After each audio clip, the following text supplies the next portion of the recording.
Warahmatullahi wabarakatuh. Selamat siang, sahabat sinergi dimanapun Anda berada. Hari ini saya berada di Desa Mesu, Air Mesu, Kecamatan Pangkalan Baru, di lahan lokasi sawit yang sudah kita aplikasikan selama 1 tahun lebih dari nol. Ya, kita aplikasikan menggunakan pupuk organik. Ya.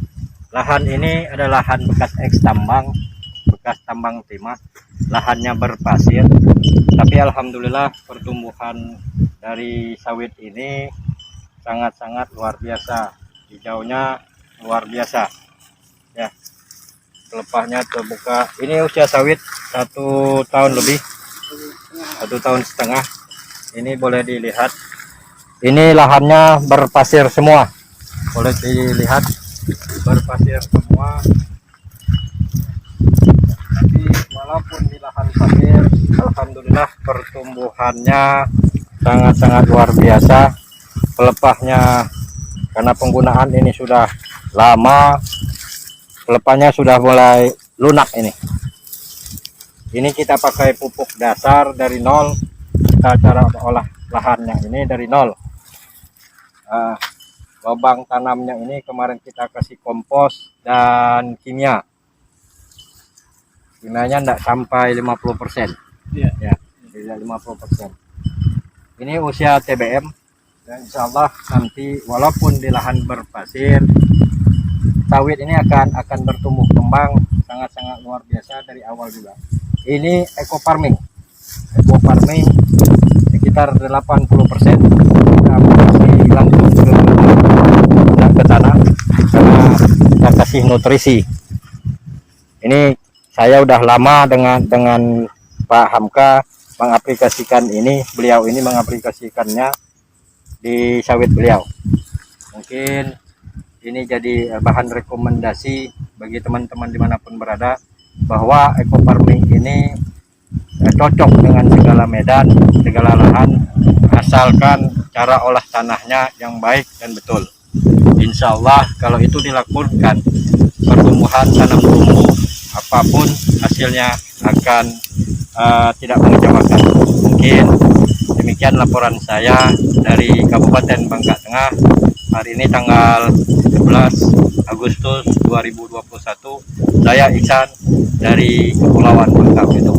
Assalamualaikum warahmatullahi wabarakatuh.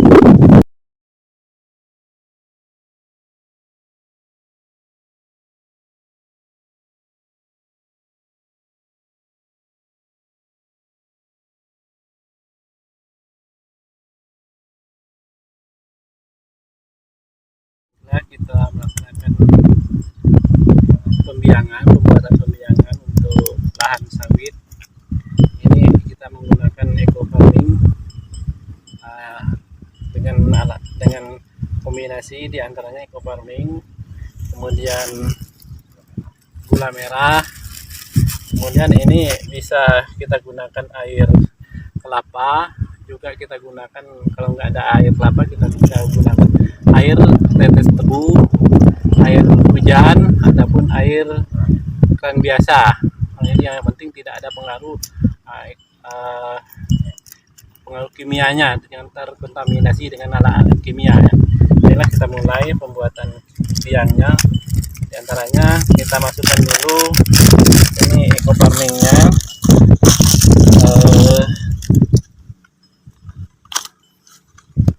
Ada berupa berikat. Ini ada berupa berikat. Nah, ini adalah berikatnya. Ini kalau kita ambil, dan penggunaannya ini kita membuka ini jangan sampai kena tangan kita langsung. Kenapa? Karena mungkin di tangan kita terlalu banyak mengandung zat-zat kimia dan sebagainya, itu takut nantinya merusak bakteri-bakteri yang ada di eco farming ini. Sebelumnya kita hancurkan dulu ininya, kita buka, kita hancurkan sampai menjadi pupuk, sampai menjadi halus ya. Kita hancurkan seperti ini ya, langsung jangan sampai kena tangan.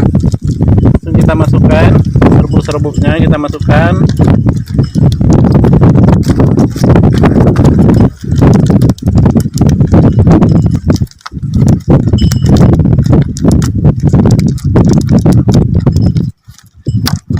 Ini kita takut kena tangan kita langsung, seharusnya kita harus pakai sarung tangan Pak, harus pakai tangan supaya tidak ada pengaruh kimianya.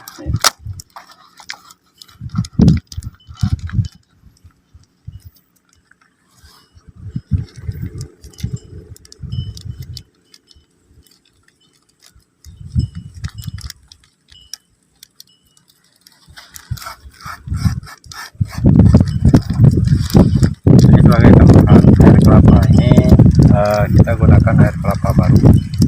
Lebih bagus tuh Pak, kita menggunakan air kelapa baru ya, yang baru diambil dari buahnya gitu, langsung pohonnya. Lebih bagus kita ambil dari buah. Jangan sampai nanti rusak karena pengaruh-pengaruh kimia yang lainnya gitu.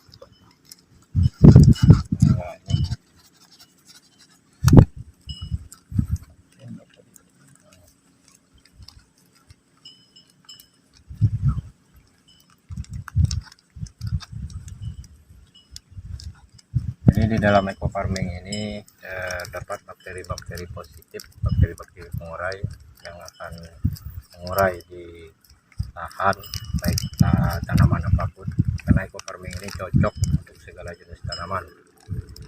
Jadi cara pembiangannya ini pun sebenarnya mudah, terlalu tidak terlalu susah. Nah, kalau untuk lahan ini nanti kita ada tambahan lagi, yaitu kita pakai molase atau tetes tebu. Kalau tidak ada tetes tebu, kita bisa gunakan itu gula merah 2 sendok makan, terus atau gula pasir juga 2 sendok makan. Nah, fungsi dari molase, gula merah atau gula pasir tadi untuk bahan makanan bakteri-bakteri yang ada di dalam eco farming ini. Nah, ini adalah gula merah yang kita gunakan, yang sudah kita tumbuk ya, tumbuk halus yang kita masukkan. Apa gunanya? Untuk ada gula merah ini untuk menghidupkan bakteri-bakteri aktif yang ada di eco farming ini ya.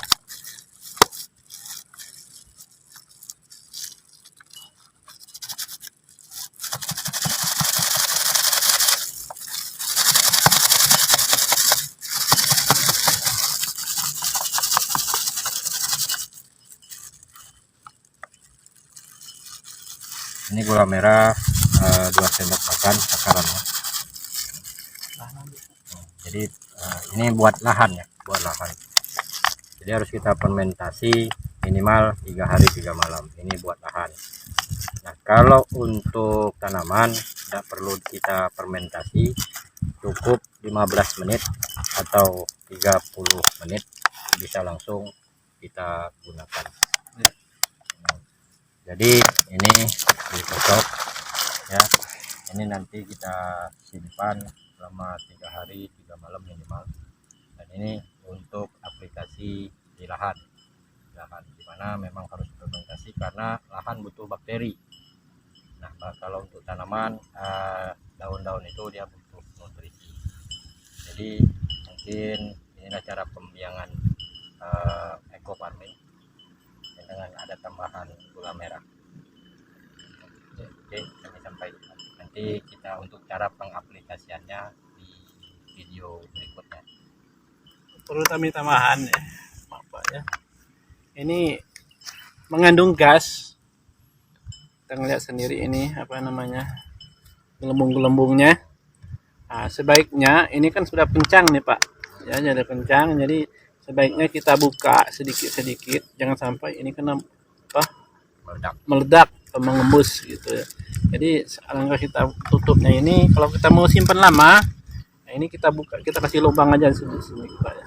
Kalau kita supaya tidak mengembus uapnya itu lah ya. Jadi kita harus hati-hati, jangan terlalu banyak digoncang dan sebagainya seperti itu ya.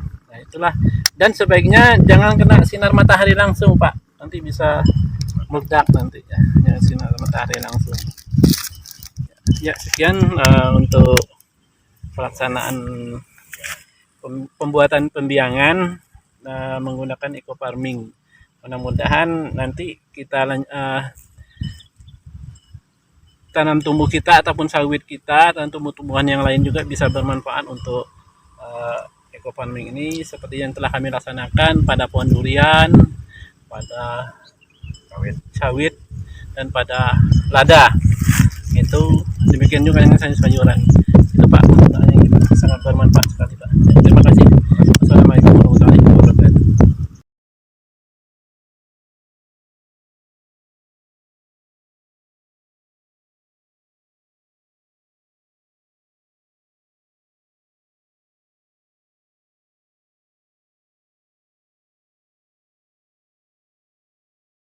Assalamualaikum warahmatullahi wabarakatuh. Selamat pagi sahabat sinergi dimanapun Anda berada. Hari ini kami berada di lahan sawit untuk mempresentasikan atau mengedukasi para sahabat-sahabat berada terutama yang CBRD. Nah, dalam hal ini kita akan tutorial cara pembuatan biang eco farming untuk kebutuhan tanaman sawit di awal aplikasi. Nah, kita membutuhkan dalam 100 pokok itu harus dibutuhkan 6 tub 6 liter biang eco farming yang sudah difermentasikan ke dalam air larut ini dengan air kelapa yang difermentasi selama 3 hari 3 malam. Nah, terus tentang dosis untuk per pokok minimal untuk media lahan tanah itu dibutuhkan sekitar 60 ml biang. Dengan cara penghitungan 3 liter ini kita tuangkan di 200 liter air pengencer.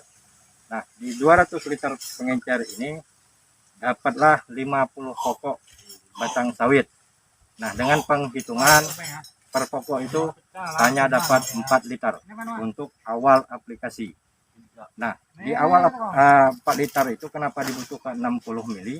Itu minimal nilai konsentratnya. Nah, untuk bahan media, nah selanjutnya 15 hari ke depan itu minimal 10 mili liter biang per pokok. Itu untuk aplikasi di tanaman. Nah, ini akan kita tuangkan eco farming ini ke dalam 200 liter air ini. Nah, nanti kita aplikasikan ini dalam 200 liter ini dibutuhkan 3 tub, dan ini 200 liter ini kita untuk 50 pokok. Oke, kita campurkan sekian. Nah, kita campur biangnya ini. Coba campur.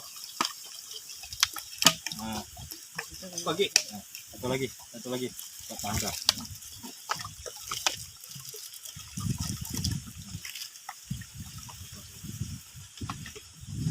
ini 3 tub atau 3 liter dengan penghitungan 3 liter ini kita jadikan penghitungan untuk nilai konsentratnya 3000 mili dikalikan 200 liter.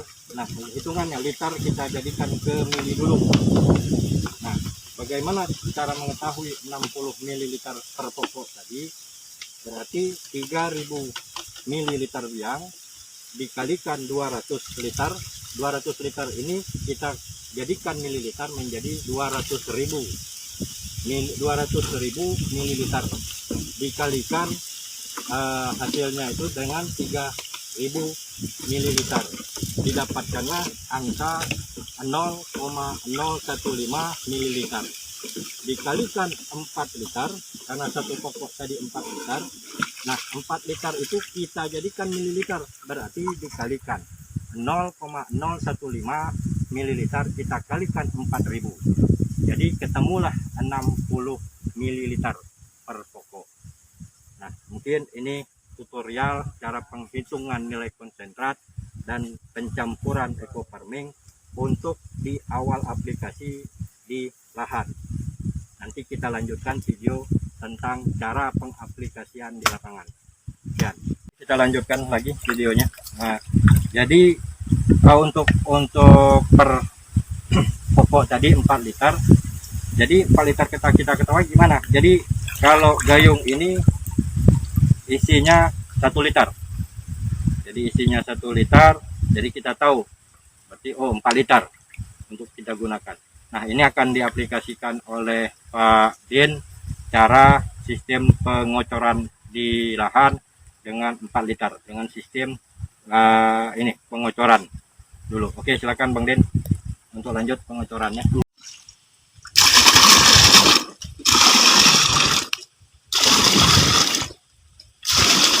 Aja deh.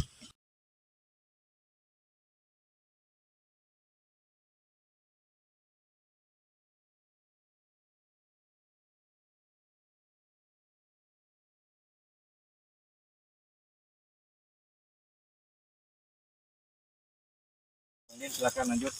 Ini cara pengocoran dengan 4 liter Eco Farming yang telah difermentasikan dengan air 4 liter. Terus lanjut, Adin. Ini seluruhnya 4 liter, jadi gawangan ini harus bersih. Nah, kalau nilai konsentrat ini dapat, insya Allah hasilnya pun akan kelihatan cepat dan hasilnya ke depannya itu akan ini. Oke, ini selesai cara pengocoran. Nanti kita lanjutkan lagi sistem biopori kompos yang mana tadi sudah kita letakkan cacahan batang pisang sebagai bahan organik. Jadi difermentasikan dengan Eco Farming. Oke, lanjut Pak Din.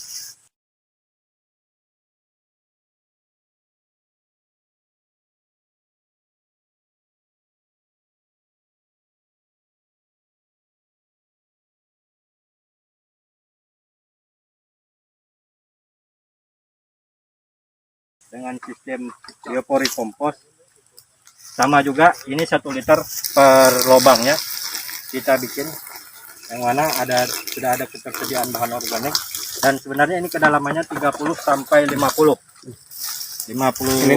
ya, tetap 1 lubang 1 liter kita buat. Ini namanya biopori kompos. Kenapa kita pakai bahan ini, bahan cacahan batang pisang? Karena di batang pisang ini banyak manfaatnya dan nutrisi-nutrisi yang dibutuhkan oleh seluruh tanaman. Oke, sudah 4 liter. Ini namanya sistem biopori kompos. Oke, nanti kita lanjutkan dengan sistem penyemprotan langsung ke daun.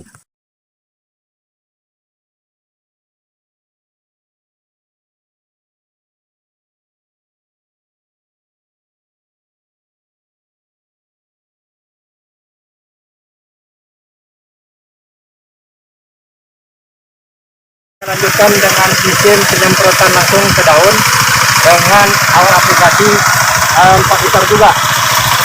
Ini disemprot ke atas di bawah pelepah, karena stomatanya itu ada di bawah pelepah.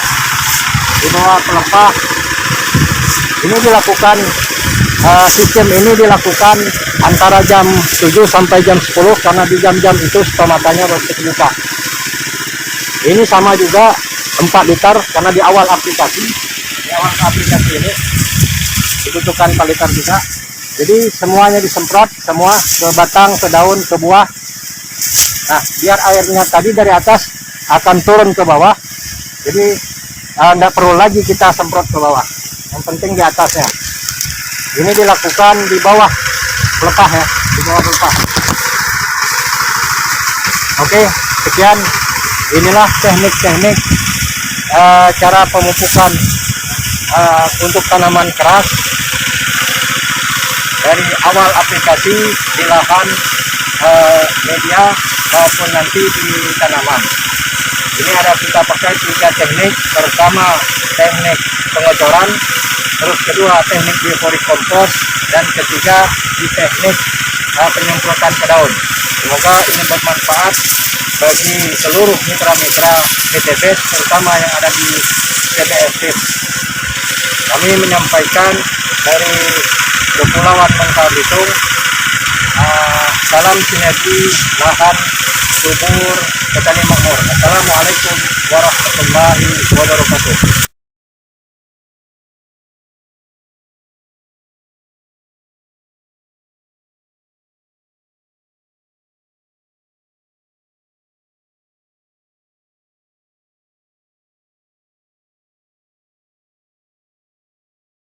Assalamualaikum warahmatullahi wabarakatuh.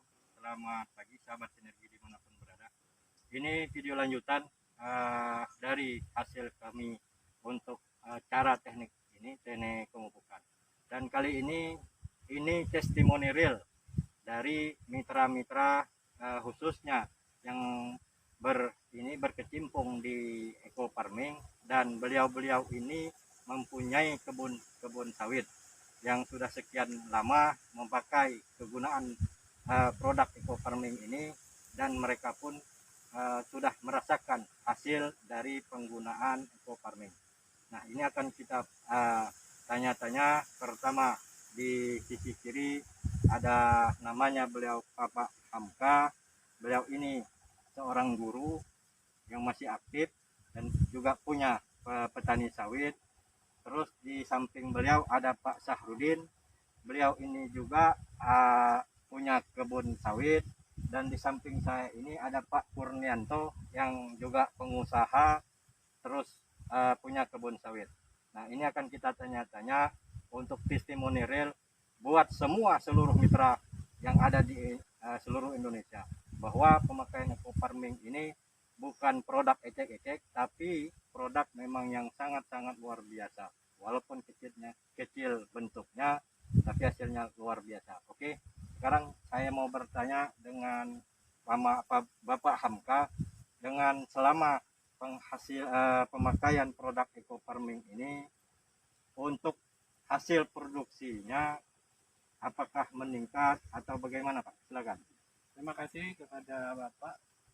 Yang mana sebelumnya saya perkenalkan dulu, nama saya adalah Hamka.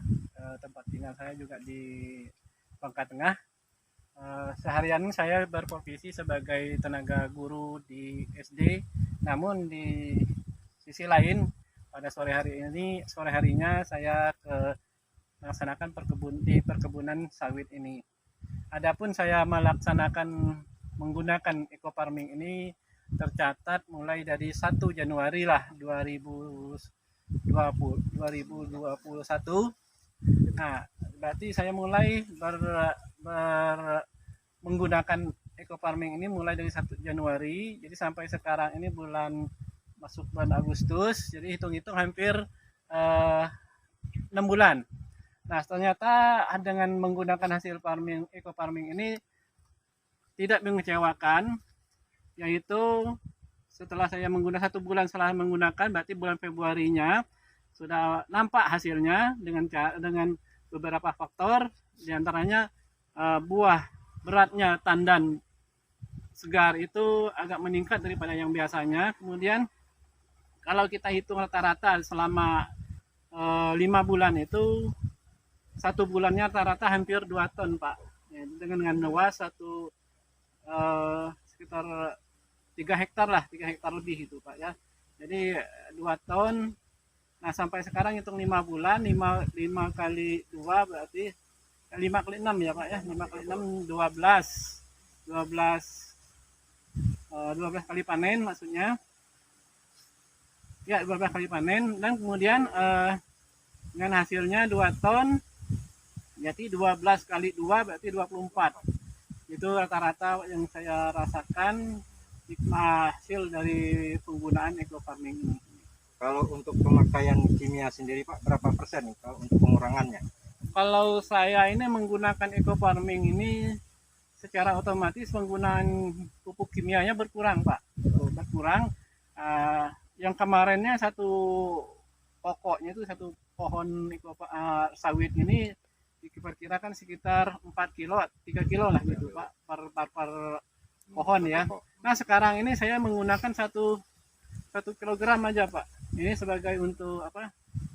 Untuk pengimbang ya, untuk pengimbang daripada pupuk eco farming itu, Pak. Jadi rata-rata 1 kilogram satu ini Pak. Nah, kalau untuk pendapatan sendiri apakah luar biasa atau bagaimana Waduh Pak, kalau mengenai penghasilan pendapatan dari setelah pemakaian eco farming ini?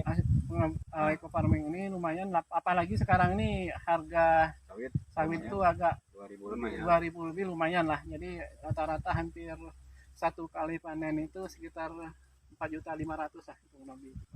Itu bersih ya? Itu bersih, Bersih, itu ya. dipotong dengan upah Upah panen panen ya dan sebagainya itu. Jadi bersih kita sekitar 4.500.000 per satu kali panen. satu bulan. Satu kali panen. Berarti Dua minggu. satu bulan itu kan dua kali kali. panen, Mbak. Jadi Berarti satu panen. sekitar 9 juta. Iya, sekitar bulan. 9 bulan, satu bulan ya itu. Ya. Oke, di sebelah ini saya ini beliau ini juga pengusaha yang sangat-sangat luar biasa. Beliau ini kemarin kita aplikasi memang baru, tapi 2 bulan ke belakang kita aplikasi. Beliau ini punya lokasi sawit sekitar 30 hektar, cuman tidak satu hamparan. Oke, kita tanya-tanya dengan Bapak Kurnianto bagaimana dengan setelah berkenalan atau dan menggunakan produk eco farming ini di lahan sawit yang kita aplikasikan kemarin. Oke, waktu dan tempat silakan Pak Kurnianto. Ya, terima kasih Pak. Sebelum kami mengenal pupuk organik eco farming ini, kami murni memakai pupuk kimia, NPK dan sebagainya yang biayanya itu cukup tinggi Pak, karena sekarang untuk pupuk kimia itu semakin hari semakin meningkat harganya. Sebelumnya kami juga istilahnya belum yakin, tapi kami sebagai petani juga harus mencoba Pak. Kalau karena belum mencoba kan kita belum tahu, makanya kami 2 bulan terakhir ini kami mencoba menggunakan pupuk organik eco farming. Sebagai gambaran, kami untuk uji coba ini kita aplikasi untuk 1 hektar dulu Pak, untuk 2 bulan terakhir. Dengan dari hasil kita uji coba 2 bulan pemakaian organik eco farming ini, dari hasil secara rata-rata tuh meningkat sekitar 20% Pak hasilnya. Jadi kalau sebagai gambaran untuk pemakaian pupuk kimia, kita juga kurangi sekitar sampai 50% Pak, yang biasanya 1 pokok itu misalnya kami 2 kilo per pokok, kita pakai cukup 1 kilo per pokok. Jadi secara gambaran untuk pemakaian pupuk kimia kita kurangi sekitar 50%, tapi hasil kita dengan memakai pupuk organik eco farming itu hasil akan meningkat sekitar 20% Pak. Terima kasih Pak. Oke. Jadi setelah 2 bulan kita aplikasikan kemarin, menurut Pak Anto, pesan-pesan dari Pak Anto sendiri sebagai pengguna dan petani, bagi para petani yang belum menggunakan pupuk organik eco farming ini, mohon karena baik Pak Manhak, Pak Hamka, Pak Sahrudin dan Pak Kurnianto ini kan sudah menggunakan pupuk ini dan sudah merasakan peningkatan dari hasil produksi dan pengurangan dari produksi, istilahnya untuk biaya pemupukan. Nah, kalau pesan-pesan buat petani yang ada di seluruh Indonesia ini yang belum menggunakan pupuk organik ini gimana Pak? Ya, sebagai gambaran, pupuk organik ini adalah pupuk alami Pak ya. Kita harapkan dengan pemakaian pupuk organik nggak ada salahnya kita akan mencoba dulu Kak. Mungkin teman-teman semua mungkin pertimbangannya kok dengan pupuk kayak gini, istilahnya kan kita udah terbiasa dengan pupuk kimia, dengan akan beralih ke pupuk organik itu mungkin agak sulit Pak. Tapi mungkin nggak ada salahnya dengan kita mencoba, dengan ada hasilnya yang lebih baik, kenapa tidak kan, untuk istilahnya untuk kesejahteraan teman-teman khususnya para petani kecil lah. Kalau Pak Hamka sendiri pesan-pesan buat para petani terutama yang belum menggunakan eco farming ini bagaimana Pak? Silakan. Jadi kalau kita menggunakan eco farming ini memang itu sementara kita lihat memang begitu ribet Pak ya. Tapi kita jangan menghitung ribetnya Pak, tapi kita menghitungkan hasilnya dengan jadi menggunakan ini kami mengharapkan kepada saudara-saudara teman-teman petani, baik itu petani sawit, petani sayur-sayuran dan sebagainya, ini sangat menguntungkan sekali bagi kita, terutama kita orang bawah lah, Iya. menengah ke bawah ini. Jadi terutama ekonomi kita agak sekarang ini agak apa namanya, agak turun Pak ya, agak turun. Jadi kita untuk meningkatkan ekonomi kita ini hanya sekedar 250.000 Pak, dibandingkan kalau kita membeli pupuk kimia yang sekian ratus ribu satu sak itu. Jadi ini juga satu tub seperti ini bisa mengcover 1 hektar sawit ataupun sekitar 125 pohon. Jadi dibandingkan dengan pupuk kimia, bukannya saya meremehkan pupuk kimia Pak ya, tapi kita memikirkan ekonomi kita juga Pak. Jadi lebih baik kami sarankan kepada Bapak, saudara-saudara, teman-teman yang petani, marilah kita beralih untuk menggunakan eco farming ini Pak. Oke, inilah testimoni real dari para petani yang sudah menggunakan dan merasakan hasil dari penggunaan pupuk eco farming. Kita dari tim CBR Bangka Belitung menyampaikan dari Kabupaten Bangka Tengah. Lahan subur, petani makmur. Assalamualaikum warahmatullahi wabarakatuh.